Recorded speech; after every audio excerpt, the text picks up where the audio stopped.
I work very hard, and I see the cup half full, not half empty. I came from nothing to something. Every day I'm grateful, for good or bad. I take it as a learning experience.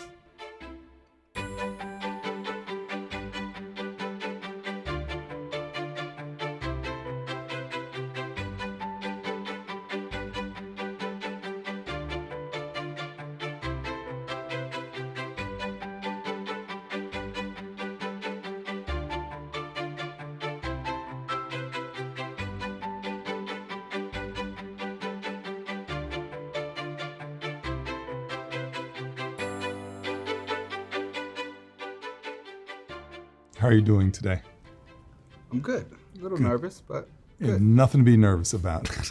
I'm only with the president of Rutgers University. You're with Jonathan Holloway, who's trying to figure this place out, and you're my guide for the time ahead here. And so, with this series, I'm talking to people from all different parts of Rutgers, and you've got an amazing story that we're going to spend some time talking about because you actually touch a number of different parts of this community, and I'm eager to hear your story, your Rutgers story in particular. Give me a sense of your professional role at the university right now. What's your title? Then we'll start talking about the things that you do.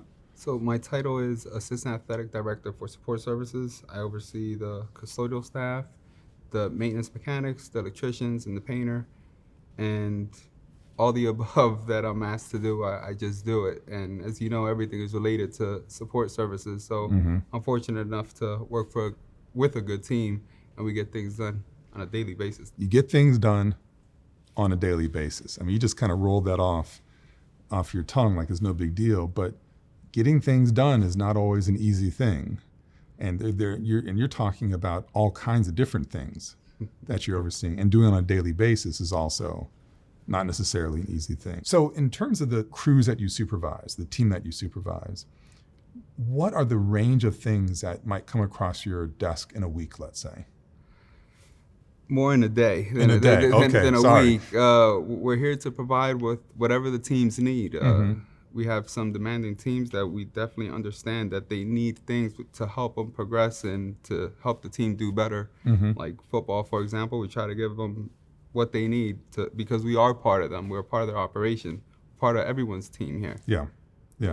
So, but if you're talking, I mean, you're talking about services or just making sure things are functioning properly, or what are we talking about here? A little bit of everything. Definitely Okay. services, and for a mechanic, first thing we do is we make sure that the HVAC is running. When talking about the health center, that is, make sure that custodial, we make sure that all the areas are clean.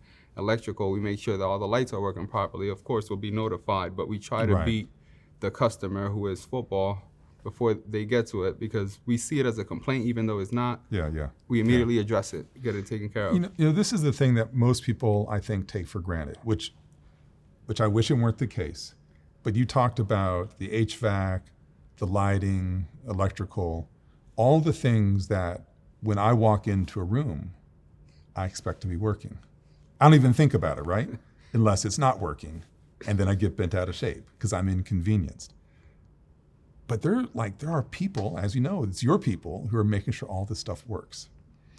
And I've certainly made a point of talking about the importance of your crews, or other people working in support services or maintenance or other facilities, custodial. Because if all of those people aren't doing their jobs, we can't do our jobs. And then we get cranky, and then we get fussy. Nothing worse than being warm, let's say, in an interview like now, but the HVAC is working. It is. I feel quite good. I take a little bit of credit You for that. should. You should. So I give you credit. I appreciate that. Thank you. So you've been at Rutgers for more than a day or two. Like, Yes. what's your Rutgers story? Been here 12 years. I actually Okay. started 12 years ago as a custodian. Okay. And it's funny because the person that hired me, when I left his office, he was a foreperson for custodial services. I left his office and I told myself, I'll have his job one day. And fortunately enough, I've had supervisors like Matt Cogiovanni, who's been noticing the work that I do and have promoted me along. Once I received the custodial services foreperson position, I was promoted to operations area manager, and from operations area manager, I was promoted to my current role, which is assistant athletic director for support services. So what is it about Rudy that says that's my future, or that's my future, or that's my future? What is it about you? I always say God is good. I set a goal, He gives it to me. I work very hard, and I see the cup half full, not half empty. Okay. I came from nothing to something, and every day I'm grateful, for good or bad. I take it as a learning experience. I love that. That it's not something doesn't go right that day. It's not a personal reflection of your character. It's just like something didn't go right, so we're going to figure out how to make it go right the next day. Absolutely. We plan and make sure, we try for it not to happen again. Yes. When it comes to the operation, when it comes to life, I see it as a learning experience. You've been at Rutgers 12 years. Yes. Are you from New Jersey? Is this your state? Is this your town? It is. I am from New Brunswick, New Jersey. Okay. I grew up not in the downtown area of New Brunswick. I actually grew up in the inner New Brunswick, probably a place that many people, I say the street name and actually fear the street. I grew up in Remsen Avenue in Seaman, which is not the nicest area of New Brunswick, but it made me who I am today. For someone who grows up in New Brunswick or Piscataway, and you're thinking about Rutgers, New Brunswick, when you're looking at the campus is sort of everywhere. At least that's the way it feels to me. Does it resonate in that way to folks in New Brunswick? Like, yeah, whatever, that's just a place. Unfortunately, in my case and with others that I spoke to about leading to this interview, we didn't know what Rutgers was. Isn't that interesting? And then I drove around, this was yesterday, I drove around the inner New Brunswick and I couldn't see any R's. I'm like, man, I need to tell President Holloway this, like, what's going on? So it just, the more I think about it, just makes sense why it's almost like you're set up to fail in a way. But I don't mean it in that way, but like for me to wait till the age of around 16 to learn about Rutgers while I'm in high school is kind of not the way I think it's supposed to be. Yeah, that means there's work to do. Everything's a learning experience. And I know that Rutgers is a lot of community outreach, but what I'm hearing from you is that maybe we're not hitting all the places that we can be hitting, and in terms of representing who we are. So somehow Rutgers came into your consciousness, into your life. Tell me how that happened. So I started working at Outbound Pain, where there's now Panera on College Avenue. Not sure if you're familiar with it. Yes. Which was not long after my mom started working as a custodian as well, because she wanted me to take advantage of opportunities Rutgers had to offer. Okay. But Rutgers wasn't embedded in me. Got it. Of course, I saw the kids, but I didn't know the importance of Rutgers. Right. How it could help my life and my family, of course. So you started working at Au Bon Pain, which is now Panera. Yes. Started connecting the dots, it sounds like. It sounds like your mother was a real She was trying. source. Okay. Yes. Oh, yes. She was trying. My mother and father, I owe them everything. Morally, I wouldn't do anything. They guided me morally to who I am today, believing that you have to do good. Well. They've done well. So you're working in the Rutgers environment, the campus, and then how did you end up in athletics? I ended up in athletics because my mom, that would be 7 years later, because I was 16 when I was working at Panera Bread. My mom was like, "Oh, you should become a custodian, need the job. The music is not gonna always be there." So I was like, you know what, you're right. So she literally went to the foreperson's office, knocked, found them there, because I had went 3 times before, because I was told that the position was open. Right. At that time, it wasn't online where you see the job postings on Fridays. It was all paper. She knocked because I went 3 times. I couldn't find him. Of course, she goes, "He's there." I look like I was lying. I'm like, "Mom, I promise, I tried." She's like, "No, you got to talk to him." So she just gives him the phone, and then I spoke to him, and it all worked out. Which he was a great mentor to me. We always need parents or allies like that. It's like, push a little bit further. That's great. You said something that I noticed. Your mother said the music won't always be there, or something like that. What music are we talking about? I used to tour playing bachata, which was an amazing experience. I got to learn so much, see so much, travel the United States all the way to the Midwest. up to Canada. We were like in Florida every other week. It was, Oh my gosh. it was amazing. How long were you touring then? I would say anywhere from around 5 years. Around 5 years. And how old Five were or you 7 when you years. were doing this? I was 18, right out of high school. That's Wow. why college Okay. wasn't really Yeah. the goal. You were busy doing other things at that point. Doing what I love, Okay. playing the guitar. Do you still play? Of course. Well, I don't know. I played a course, saxophone, and I definitely don't play anymore. You don't? Really? No. I mean, I wasn't touring. No one invited me to tour, so I guess there wasn't much motivation for me to keep going. Music's still very important to you, but you were pursuing it more aggressively, it sounds like, when you're Yes. straight out of high school. But Rutgers entered your life in a different way. It's not just that you are not merely someone who works at Rutgers. You're a Rutgers alum, too. I am. And I'm So proud tell me of that them. story. I am Rutgers. Yeah. Vendors actually call me Rudy Rutgers. I'm like, That should be on the back of a jersey or something. Rudy Rutgers, yeah. One day when I could actually come and watch a game instead of work a game, I'm going to get a jersey where it says Rudy Rutgers. If one starts to narrate your story, I'm just going to say it, people aren't going to obviously say, "Oh, that's an alum." So you got into school. What happened there? You started taking some classes or what? So the age of 25, life changed. My first daughter, and that opened my eyes to understand what my mom was preaching to me at the age of 16. Got it. Even though I had great grades at high school, I had no choice. Now, when I got to home, it would have been a problem with my parents. But my daughter was born, and that literally was like, it just opened my eyes. Like, wow, I have to do something. And I set a goal, I set a plan, and just executed it. Became a custodian and started there. And I knew once I was in the door, Rutgers offers opportunities like no other school. So how did it work? Did you take some classes? I mean, an occasional class or So what happened? I worked, at that time I was a 4-person, and I worked and then I went to school afterwards, and I would have to work like basketball games. So I tried to plan my coverage around my school schedule around work, because work was most important. That's what provided for my family. It was tough, it was hard. One story that I would like to share is when my wife was giving birth to my second daughter. I have 2 daughters, by the way. She's ready to give birth, and she's yelling at me on the side because I'm studying for a final. I'm like, are you ready? She's like, I don't know if I'm ready. So I'm like, okay, let me know. She still brings it up. I think a lot of us can tell stories about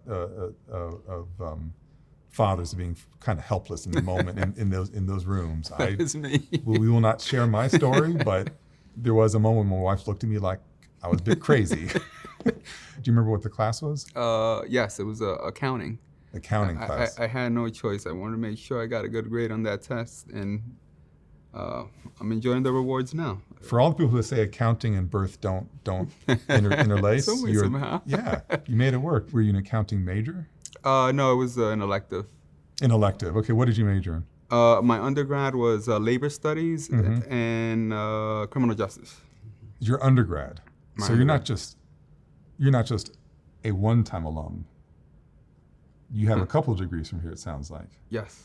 Well, why do I have to pull this out of you? This is good stuff. Come on. You've got a labor studies, criminal justice Yes. studies, and that's not the end of the day for you. So it ended up you dive in further. Yes.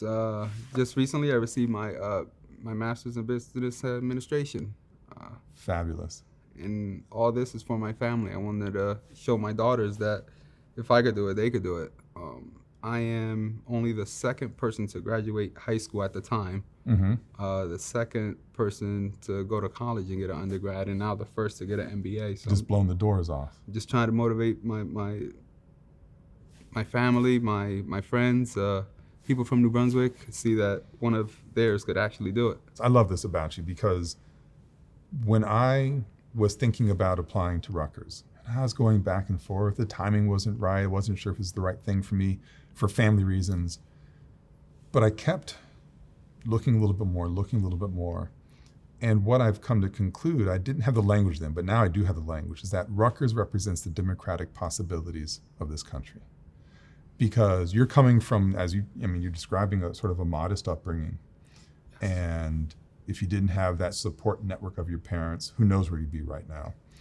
But you got this drive. And when I think about Rutgers, it's like, look, if you can cross the bar to get in, like, we want you to come. I mean, we don't care what your home language is. We don't care about your income. We don't care what you look like, what traditions are. We want all of you. And here we go, someone, a bachata musician, who's trying to make his way, certainly in touring the country, but is also, has something in him, is like, the eye's going to be on the prize somewhere, whatever the prize is. And before you know it, you're working at Rutgers, you're taking classes at Rutgers, you get that undergrad degree, and then you get the M.B.A. as well. Yes. And now you set a whole new standard for your family. Yes. Before I did my undergrad and then my M.B.A., for my undergrad, someone told me, what are you doing? It's going to be impossible for you to do.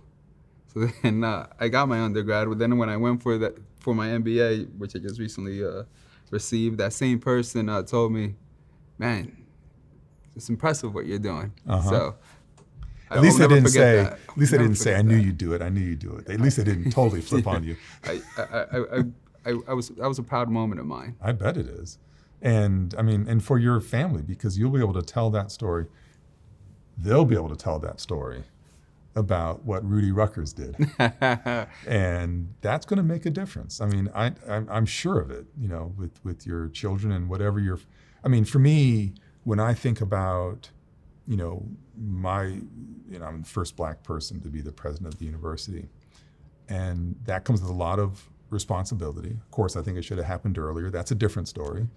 That comes with a lot of responsibility and a lot of commitment of people I'll never meet and whose names I'll never know, but who are working hard in order to create the opportunity for me to step in this role.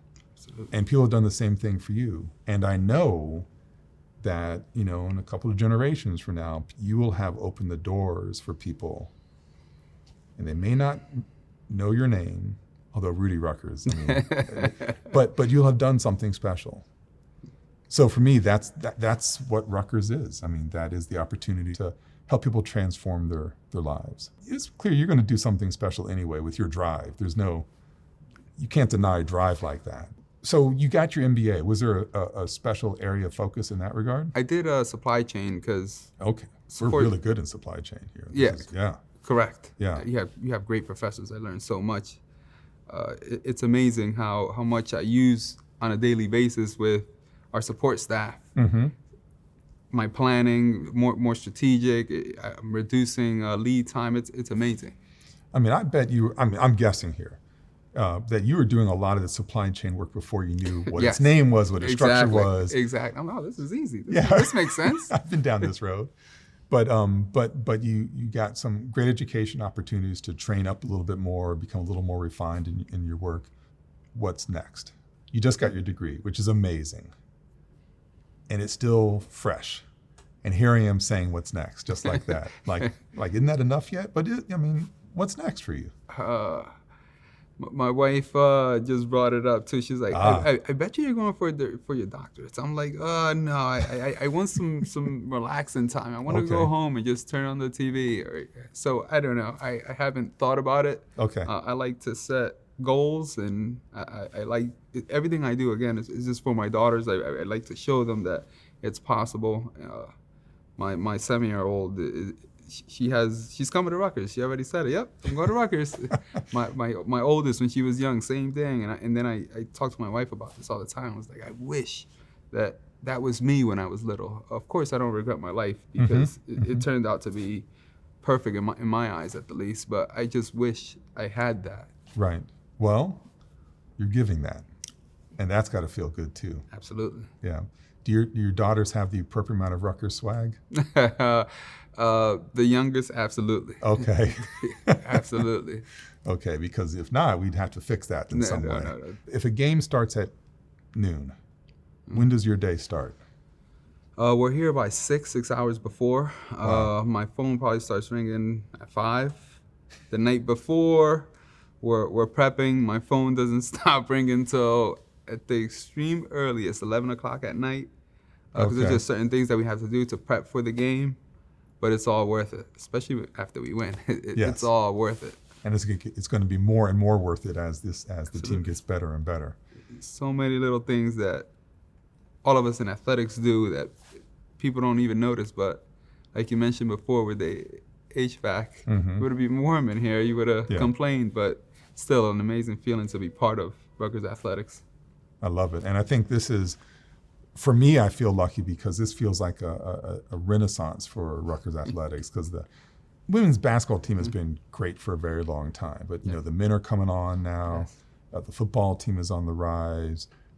We have, amazing wrestlers, great tradition in lacrosse, men's and Lacrosse, women's. So it's just, I can keep on naming sports. So this is a fun moment for me. I love that you know athletics. You said it perfectly. Yeah, You're a busy guy. I'm a busy guy, but look, I love, I played college football. Well, I watched college football wearing a uniform.